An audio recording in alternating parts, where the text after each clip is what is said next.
Hello friends, welcome to our YouTube channel. और मैं संतोष कुमार आप सभी का बहुत बहुत स्वागत करता हूं इस वीडियो में। इस वीडियो में हम बात करेंगे बी सॉफ्ट के बारे में। आपने इसका नाम सुना होगा, बिरला सॉफ्ट। आईटी सेक्टर की कंपनी है, स्मॉल कैप कंपनी है। 15,000 के आसपास मार्केट कैपिटलाइजेशन है और बहुत ही मतलब जितना तारीफ़ करें उतना कम है। क्यों कम है? इसने रिटर्न बना के दिया है और अभी भी बनाने की पोटेंशियल इसमें बहुत ज़्यादा है। तो देखिए, इसने जो रिटर्न बनाया है कोविड के बाद से, यहाँ एक पैटर्न था, पैटर्न फॉर्म हुआ, ब्रेकआउट दिया, रीटेस्ट किया इन दो कैंडलों से और वहाँ से इसने अपवर्ड जर्नी चालू की। 2021 दिसंबर में आईटी सेक्टर ख़राब हुए, सभी शेयर गिरे और आप देख सकते हैं सभी शेयरों में सबसे मेरे को लगता है कि अव्वल दर्जे में ये चला, ये और एफएसएल। आप जाके देख लेना चार्ट। एफएसएल ने भी ऐसे ही रेंज बनाया और तोड़ने के बाद देखिए एफएसएल क्या भागा है। और अब इसने यहाँ से, मैंने इसको इस जोन पे पकड़ा था और अच्छा रिटर्न बना के मैं एग्जिट कर गया था, लेकिन ये रिटेस्ट जोन पे आया था। तो रिटेस्ट जोन पे आने के बाद मैं आपको वीकली टाइम फ्रेम पे समझा देता हूँ कि मैंने इसमें किस तरीके से पोजीशन बनाई थी और आपको भली भांति समझ में आएगा इसके बारे में।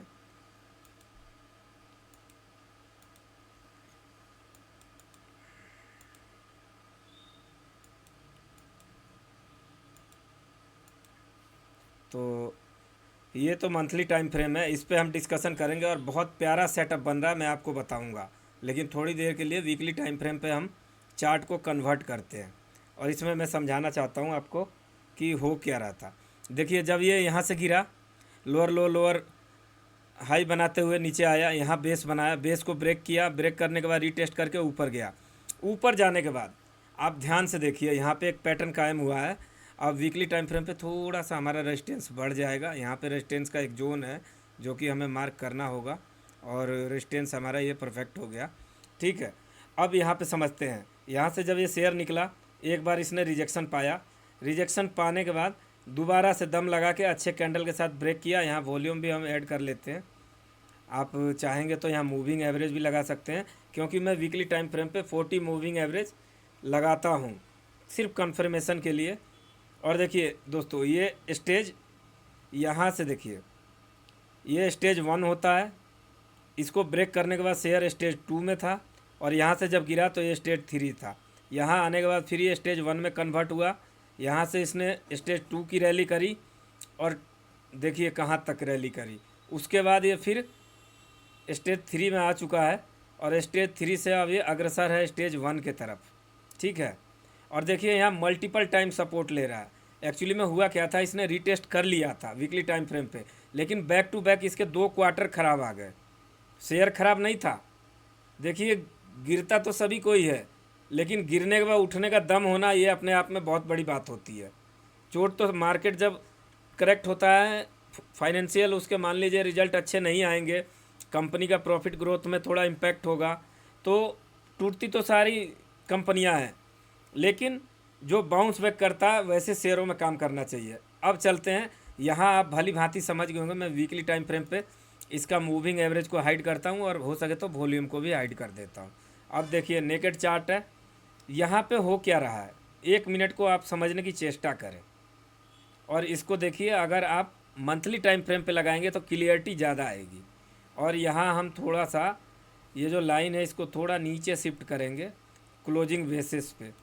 विक की उतनी इम्पोर्टेंस नहीं होती है, विक भले ही आप मार्क करो, छोटा विक हो या थोड़ा मीडियम हो, लेकिन जब ऊपर से प्रेशर पड़ता है ना, तो शेयर नॉर्मली यहीं आके सपोर्ट लेता है, जब ऊपर से उसको ज़्यादा प्रेशर पड़ता है। तो एक टाइम के लिए तो देखिए इसने इस विक का सहारा लिया है, थोड़ा सा ऊपर नीचे है, उससे कोई।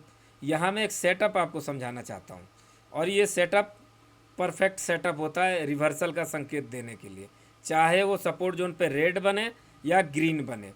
अब अगर आपको समझना ही है तो यहाँ पे थोड़ी देर के लिए ध्यान दीजिए। आप देख रहे हैं यहाँ रेड ही बनी है डोजी, इसको लाइन को मैं थोड़ी देर के लिए निकाल देता हूँ। ये देखिए रेड बनी हुई है डोजी, तो इसको एक तरह से हम मदर कैंडल भी बोल सकते हैं।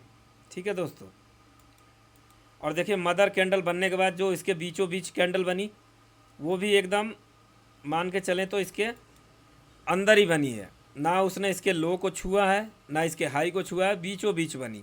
और यहाँ से जब इसने ब्रेक किया तो ये होता है इनसाइड बार का पैटर्न। ये भी आपको बहुत हेल्प करेगा।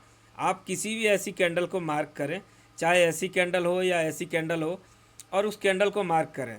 और इनसाइड बार का कॉन्सेप्ट सीखना है तो मैं, अगर आप लोग कमेंट करेंगे तो मैं बताऊंगा कि इनसाइड बार में कितना अच्छा अच्छा पैटर्न मिलता है, स्विंग भी करने के लिए, पोजिशनल भी करने के लिए, वीकली मंथली टाइम फ्रेम पे। बस पहचानना आना चाहिए कि मदर कैंडल बन कौन सी रही है। और यहाँ मेरे को लगता है कि ये जो डोजी क्रिएट हुई है वैसी टाइप का ही यहाँ पे कुछ क्रिएट हो रहा है। अब इसमें मैं क्या प्लान करूँगा, ये तो ऑलरेडी डिस्क्लेमर के तौर पे मेरे पास होल्ड है। अगर ये 10 साल भी होल्ड करें तो मुझे कोई फ़र्क नहीं पड़ता है। ये शेयर में फुल कन्विक्शन है, इसके मैनेजमेंट, बिजनेस मॉडल और हर चीज़ पे। अब बशर्ते देखिए लोग घाटा क्यों, शेयर मार्केट में घाटा क्यों होता है। ऐसा नहीं है कि हर ट्रेड मेरे सक्सेस होते हैं, ठीक है। कोई भी ट्रेड ऐसा नहीं है, कोई भी ट्रेडर ऐसा नहीं है मार्केट में या इन्वेस्टर कि उसके हर स्टॉक अच्छा परफॉर्म करते हैं।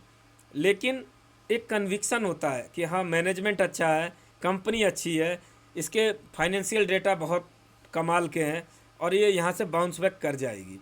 अपने आप में एक बहुत बड़ी बात होती है। और ये जो ज्ञान आ जाता है ना, ये जब नॉलेज हो जाता है आदमी को।